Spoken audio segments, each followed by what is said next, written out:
Marsha B here to another session from your East Coast Real Estate Check. I want to start this program by hoping that you all had a beautiful International Women's Day. It was really lovely outside in Manhattan today. I spent the afternoon on the Upper West Side just strolling around, taking a look at some condo buildings. They're all gorgeous over there, the luxury buildings. And because it was 46 degrees outside instead of the 20 degrees outside it was yesterday, I was fantasizing about being on the beach or on some kind of road trip. And I guess that's what happens when things start to defrost. So anyway, I have some bad news. In my last video, I talked about how in most circumstances, it's not really a great move to try to negotiate the price down on a rental. My thoughts on that were actually brought about, and I can't remember if I told you this at the time, by this rental client I'm working with in Jersey City. In this particular case, it was actually worth a shot to get the rent price down since the property in question was in a low traffic, low saturation area, and it's been on the market for over 80 days. The only problem was that the offer my client submitted was $200 below ask on an $1,800 a month apartment. And you remember what I said, right? About not overplaying that hand.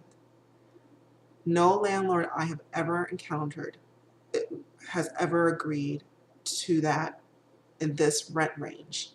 And in all likelihood, if you go for it, not only are they not going to agree, you're also going to lose the apartment to another applicant while trying to lowball, when you could have just, either made a more reasonable offer or just gone with the rent price as it was. Now, I need you to all be very clear on something, whether you're a tenant or a buyer. I need you to understand this and just remember this for future reference. Whenever you ask your agent to put in an offer, whatever that offer may be, the agent is required to submit the offer you want submitted. If you do not listen to your agent's advice and you lose out on your property because you submitted an offer they advise you not to submit, don't go back trying to blame them for that. That is on you. We can't just decide not to submit it. We can't just decide to submit something different than what you offered. We can't decide to do anything that you have not told us to do.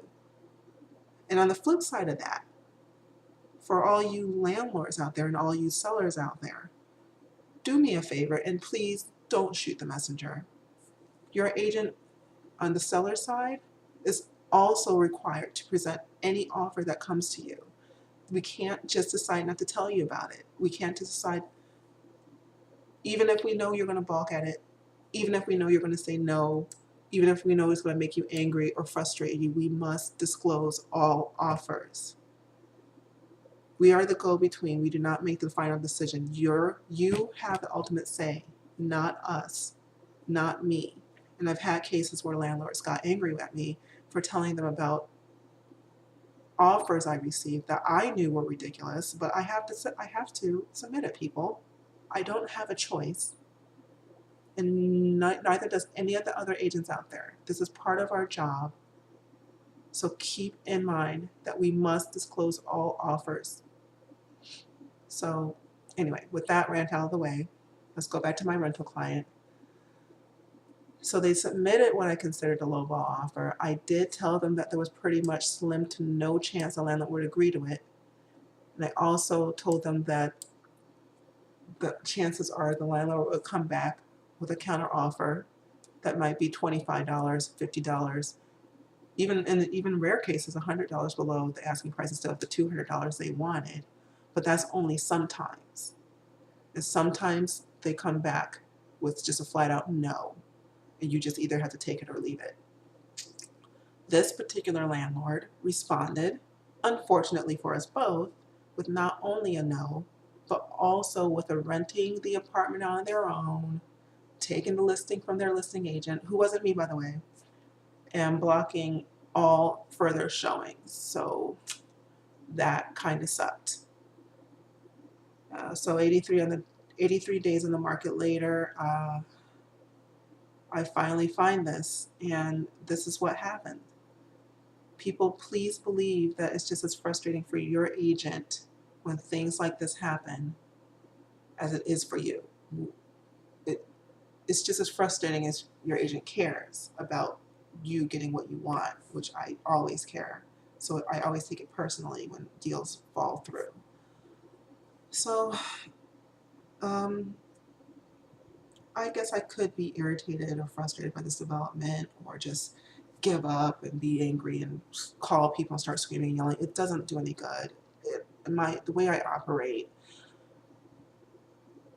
I know when it's time to move on to the next, and there's just really no point in crying over it. Nothing you can do about it. Just move on in these instances, and these things do happen. So be prepared. Anyway, that's my real estate lesson for today. Just keep in mind always that every single transaction has its bumps, has its ups and downs. You have to roll with the punches. And I'm going to find them something else, I hope, hopefully this week. I'm not going to give up on my people. And I'll keep you all posted on how that turns out.